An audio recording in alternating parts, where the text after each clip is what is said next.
जय श्री कृष्णा, राधे राधे। आप सभी का दिन शुभ और मंगलमय हो। आज सुनिए आगे की कथा। महादेव जी कहते हैं, हे पार्वती, अब गीता के 15वें अध्याय का महात्म्य भी सुनो। गौड़ देश में कृपाण नरसिंह नामक एक राजा थे, जिनकी तलवार की धार से युद्ध में देवता भी परास्त हो जाया करते थे।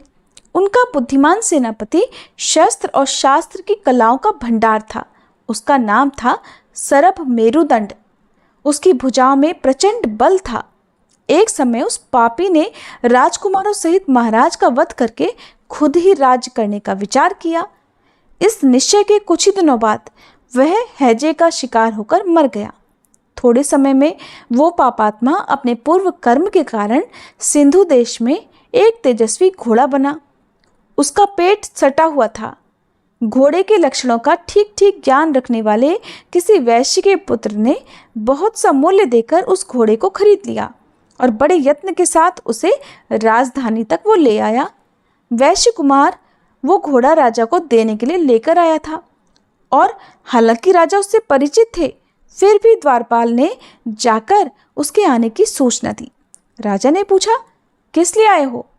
तब उसने स्पष्ट शब्दों में उत्तर दिया, देव, सिंधु देश में एक उत्तम लक्षणों से संपन्न घोड़ा था, जिसे 3 लोकों का एक रत्न समझकर मैंने बहुत सारा मूल्य देकर खरीद लिया है। राजा ने आज्ञा दी, ठीक है, उस घोड़े को यहाँ लेकर आओ। वास्तव में वह घोड़ा गुणों में उच्च श्रवा के समान था। सुंदर रूप का तो मानो वो घर ही था। शुभ लक्षणों का समुद्र जान पड़ता था। वैश्य घोड़ा लेकर आया और राजा ने उस घोड़े को देखा। घोड़े का लक्षण जानने वाले अमात्यों ने उसकी बड़ी प्रशंसा की। सुनकर राजा बड़े प्रसन्न हो गए और उन्होंने वैश्य को मुंह मांगा स्वर्ण देकर तुरंत ही उस घोड़े को खरीद लिया। कुछ दिनों के बाद एक समय राजा शिकार खेलने के लिए उत्सुक होकर उसी घोड़े पर चढ़कर वन में गए। वहां मृगों के पीछे उन्होंने अपना घोड़ा दौड़ाया। पीछे पीछे सब ओर से दौड़कर आते हुए सभी सैनिकों का साथ छूट गया। वे हिरणों द्वारा आकृष्ट होकर बहुत दूर घने जंगल में निकल गए थे। प्यास ने उन्हें बेचैन कर दिया। तब वे घोड़े से उतरकर जल की खोज करने लगे। घोड़े को तो उन्होंने एक वृक्ष की डाली में बांध दिया और खुद एक चट्टान पर चढ़ने लगे। कुछ दूर जाने पर उन्होंने देखा कि एक पत्ते का टुकड़ा हवा से उड़कर शिलाखंड अर्थात पत्थर पर गिरा है। उसमें गीता के 15वें अध्याय का आधा श्लोक लिखा हुआ था। राजा उसे पढ़ने लगे। उनके मुख से गीता के अक्षर सुनकर घोड़ा तुरंत गिर पड़ा और अश्व योनि से उसकी मुक्ति हो गई और तुरंत ही दिव्य विमान पर बैठकर वो स्वर्गलोक को चला गया। इसके बाद राजा ने पहाड़ पर चढ़कर एक उत्तम आश्रम देखा, जहाँ नाग, केसर, केले, आम और नारियल के वृक्ष लहरा रहे थे। आश्रम के भीतर एक ब्राह्मण बैठे हुए थे, जो संसार की वासनाओं से मुक्त थे। राजा ने उन्हें प्रणाम करके बड़े भक्तिभाव के साथ पूछा, हे ब्राह्मण, मेरा अश्व जो अभी अभी स्वर्ग को चला गया है, उसमें क्या कारण हो सकता है? राजा की बात सुनकर त्रिकालदर्शी मंत्रवेत्ता और महापुरुषों में श्रेष्ठ विष्णु शर्मा नामक ब्राह्मण ने कहा, राजन, पूर्व समय में आपके यहाँ जो सरभ मेरुदंड नामक सेनापति था, वो आपको पुत्रों सहित मारकर खुद राज्य हड़प लेने को तैयार था। इसी बीच में हैजे का शिकार होकर वह मृत्यु को प्राप्त हो गया। उसके बाद वह उसी पाप से घोड़ा हुआ था। यहाँ कहीं गीता के 15वें अध्याय का आधा श्लोक लिखा हुआ मिल गया था। उसे ही आप पढ़ने लगे।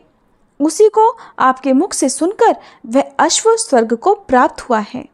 इसके बाद राजा के पार्श्ववर्ती सैनिक उन्हें ढूंढते ढूंढते वहीं आ पहुंचे। उन सब के साथ ब्राह्मण को प्रणाम करके राजा बड़ी प्रसन्नता पूर्वक वहां से चलने लगे और गीता के 15वें अध्याय के श्लोकाक्षरों से अंकित उस पत्र को बाँच बाँच कर अर्थात पढ़ पढ़ कर प्रसन्न होने लगे। उनके नेत्र प्रसन्नता से खिल उठे थे। घर आकर उन्होंने मंत्रवेत्ता मंत्रियों के साथ अपने पुत्र सिंहबल को राज सिंहासन पर बिठाया और स्वयं 15वें अध्याय के जप से विशुद्ध चित्त होकर मोक्ष प्राप्त कर लिया। श्री महादेव जी कहते हैं, पार्वती, अब मैं गीता के 16वें अध्याय का महात्म्य बतलाऊंगा, आप ध्यानपूर्वक सुनो। गुजरात में सौराष्ट्र नामक एक नगर है। वहाँ खंगबाहु नाम के राजा राज्य करते थे, जो दूसरे इंद्र के समान प्रतापी थे। उनके एक हाथी था जो मद बहाया करता था और सदा मद से उन्मत्त रहता था। उस हाथी का नाम अरिमर्दन था। एक दिन रात के समय वह बलपूर्वक सांकलों और लोहे के खंभों को तोड़ फोड़कर बाहर निकला। हाथीवान अर्थात महावत उसके दोनों ओर अंकुश लेकर उसको डरा रहे थे, लेकिन क्रोधवश उन सब को अनदेखा करके उसने अपने रहने के स्थान हथिसार को ढा दिया, तोड़ दिया। उस पर चारों ओर से भालों की मार पड़ रही थी। फिर भी महावत डरे हुए थे और हाथी को बिल्कुल भी डर नहीं लग रहा था। इस कौतूहलपूर्ण घटना को सुनकर राजा खुद हाथी को मनाने की कला में निपुण राजकुमारों के साथ वहां पर आए। आकर उन्होंने उस बलवान दांतों वाले हाथी को देखा। नगर के निवासी अन्य काम धंधों की चिंता छोड़कर अपने बच्चों को भय से बचाते हुए बहुत दूर खड़े होकर उस महाभयंकर गजराज को देखते रहे। इसी समय कोई ब्राह्मण तालाब से नहाकर उसी मार्ग से लौटे हुए थे। वे गीता के 16वें अध्याय के कुछ श्लोकों का जप कर रहे थे। पूर्ववासियों और पील वालों ने उन्हें बहुत मना किया, किंतु उन्होंने किसी की नहीं सुनी। उन्हें हाथी से कोई डर नहीं था, इसलिए वे विचलित नहीं हुए। उधर हाथी अपनी चित्कार से चारों दिशाओं को व्याप्त करता हुआ लोगों को कुचल रहा था। वे ब्राह्मण उसके बहते हुए मद को हाथ से छूकर कुशलतापूर्वक वहां से निकल गए। इससे वहां राजा और देखने वाले पूर्ववासियों के मन में इतना आश्चर्य हुआ कि उसका वर्णन नहीं हो सकता। राजा के कमल नेत्र चकित हो उठे थे। उन्होंने ब्राह्मण को बुलाकर सवारी से उतरकर उन्हें प्रणाम किया और पूछा, ब्राह्मण, आज आपने ये महान अलौकिक कार्य किया है, क्योंकि इस काल के समान भयंकर गजराज के सामने से आप सकुशल लौट आए हैं। प्रभु, आप किस देवता का पूजन और किस मंत्र का जप करते हैं, बताइए बताइए, आपने कौन सी सिद्धि प्राप्त की है। तब ब्राह्मण ने कहा, राजन, मैं प्रतिदिन गीता के 16वें अध्याय के कुछ श्लोकों का जप किया करता हूँ। उसी से मुझे ये सारी सिद्धियां प्राप्त हुई हैं। श्री महादेव जी कहने लगे, हे देवी, तब हाथी का कौतूहल देखने की इच्छा छोड़कर राजा अब ब्राह्मण देवता को साथ लेकर अपने महल में आ गए। वहां शुभ मुहूर्त देखकर 1,00,000 स्वर्ण मुद्राओं की दक्षिणा देकर उन्होंने ब्राह्मण को संतुष्ट किया और उनसे गीता मंत्र की दीक्षा ली। गीता के 16वें अध्याय के कुछ श्लोकों का अभ्यास कर लेने के बाद उनके मन में हाथी को छोड़कर उसके कौतुक देखने की इच्छा जागृत हुई। फिर तो एक दिन सैनिकों के साथ बाहर निकलकर राजा ने महावतों से उसी मत्त गजराज का बंधन खुलवाया। उन्हें भय की बात भूल गई। राज्य के सुख विलास के प्रति आदर का भाव नहीं रहा। वो अपना जीवन तिनके के समान समझकर हाथी के सामने निडर होकर चले गए।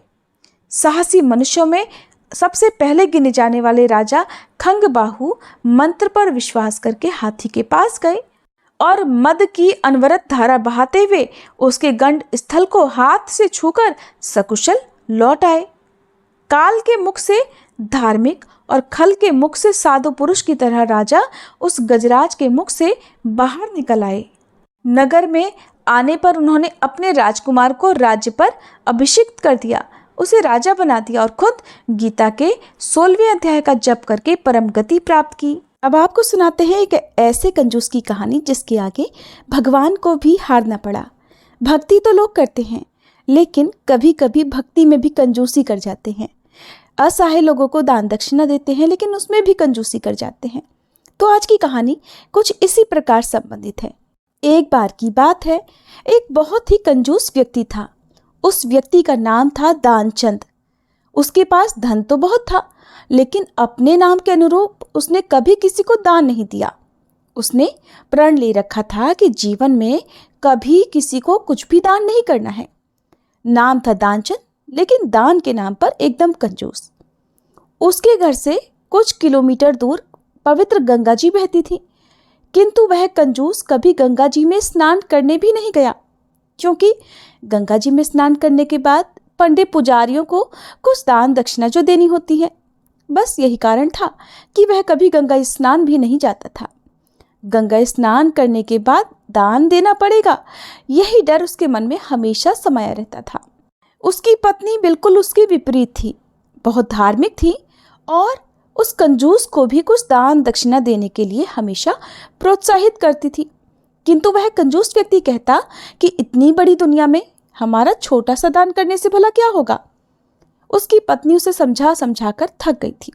एक दिन उसकी पत्नी ने कहा कि अब तो आपका बुढ़ापा आ गया है, आप दान पुण्य कुछ तो करते नहीं, कम से कम एक बार गंगा जी में स्नान ही कराओ। गंगा जी में स्नान करने के लिए लोग इतनी दूर से पैदल चलकर आते हैं और हमारे तो घर के बिल्कुल पास में ही गंगा जी हैं। अब की बार उसे अपनी पत्नी की बात समझ में आ गई तो वह गंगा जी में स्नान करने के लिए तैयार हो गया। उसके घर से गंगा जी केवल 12 किलोमीटर दूर पर थी। रास्ते में कहीं पैसा खर्च ना हो जाए इसलिए वह 12 किलोमीटर पैदल ही चला गया। जब दानचंद गंगा नदी के किनारे पहुंचा तो उसे लगा कि अगर घाट पर जाकर स्नान करूंगा तो पंडित दान दक्षिणा मांगेंगे, जो कि मैं बिल्कुल नहीं दूंगा। इसलिए उसने सोचा कि चलो मुर्दा घाट पर जाकर ही स्नान कर लेते हैं। अब वह मुर्दा घाट पर स्नान करने के लिए चला गया। मुर्दा घाट बिल्कुल सुनसान था। उसने इधर उधर देखा, दूर दूर तक कोई भी नहीं था। उसने जल्दी से गंगा जी में एक डुबकी लगाई।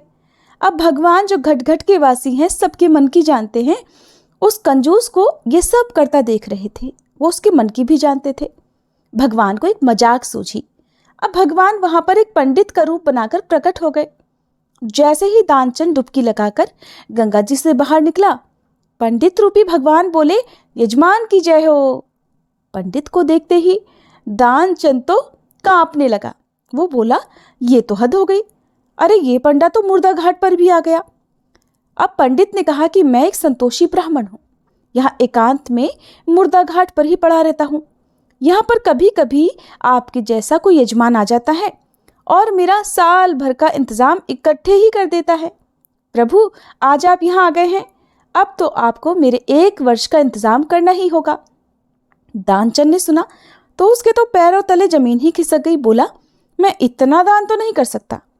पंडित बोला, दान तो अपनी श्रद्धा के ऊपर होता है, इसलिए अच्छा ठीक है, आप 1 साल करना सही, कम से कम 6 महीने का तो इंतजाम कर दो।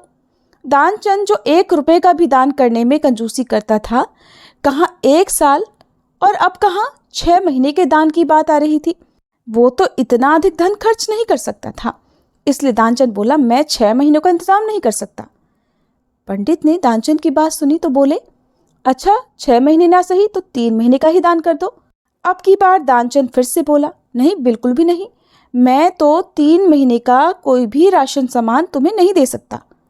तो पंडित जी बोले, अच्छा ठीक है, 1 महीने का ही कर दो। दानचंद कहने लगा, मैं 1 महीने तो क्या 1 दिन का भी इंतजाम नहीं कर सकता। कंजूस दानचंद की बात सुनकर अब पंडित जी ने कहा, आपको कुछ ना कुछ दान तो करना ही पड़ेगा, नहीं तो हम आपको जल से निकलने ही नहीं देंगे। अब दानचंद को लगा कि बचने का कोई रास्ता ही नहीं है। थक हार कर वह बोला, 1 आने का दान करूंगा और वो भी उधार। मेरे पास अभी तो कुछ है नहीं, इसलिए मेरे घर आकर 1 आना ले जाना। पंडित ने दानचंद को 1 आना दान करने का संकल्प दिलवा दिया। अब दानचंद सोचने लगा कि मेरा घर तो यहाँ से 12 किलोमीटर दूर है और ये पंडित 1 आने के लिए थोड़ी इतनी दूर आएगा। इसलिए वह संकल्प लेकर अपने घर आ गया और निश्चिंत हो गया कि 1 आने का दान भी वो नहीं करेगा, क्योंकि 1 आने के लिए इतनी दूर, इतने किलोमीटर तो वह पंडित आने से रहा। अब घर पहुंचते पहुंचते शाम हो गई थी। कंजूस दानचंद इतनी दूर पैदल ही चलकर आया था, इसलिए वो थक गया। थक कर वह सोने ही जा रहा था कि तभी उसके दरवाजे पर उसी पंडित ने दस्तक दी। पंडित जी बोले, यजमान की जय हो। दानचंद की पत्नी ने दरवाजा खोला। पंडित जी को द्वार पर देखकर वह वापस लौटी और दानचंद से पूछा, क्या किसी पंडित को कुछ देने की कहकर आए हो? दानचंद बोला, हाँ, मैंने एक पंडे को 1 आना देने का संकल्प लिया है। तो उसकी पत्नी कहने लगी, देख लो जी, वही पंडित जी अपना 1 आना लेने के लिए दरवाजे पर खड़े हैं। दानचंद ने सोचा, वो पंडित 1 आने के लिए इतनी दूर आ गया। अब दानचंद अपनी पत्नी से बोला कि जाकर उस पंडित से कह दो कि यजमान बीमार हैं, इसलिए 3-4 दिन बाद आए। पत्नी बोली, अरे 1 आने की ही तो बात है, दे क्यों नहीं देते? दानचंद बोला, मैं किसी को कुछ नहीं देने वाला, जाकर उससे कह दो कि यजमान बीमार है, इसलिए कुछ दिन बाद आए। पत्नी ने दुखी जैसा मुंह बनाया। फिर दरवाजे पर आकर पंडित जी से बोली, महाराज, मेरे पति आज इतनी दूर पैदल चलकर गए थे, इसलिए भी बहुत थक गए हैं और बीमार हो गए हैं, इसलिए आप 3-4 दिन बाद आना। पंडित बोले, धन मिले या ना मिले, लेकिन वे हमारे यजमान हैं। यजमान बीमार हैं और पंडा चला जाए, ऐसा तो हो ही नहीं सकता। अब तो जब तक वह स्वस्थ नहीं हो जाएंगे, हम तब तक यहीं रहेंगे।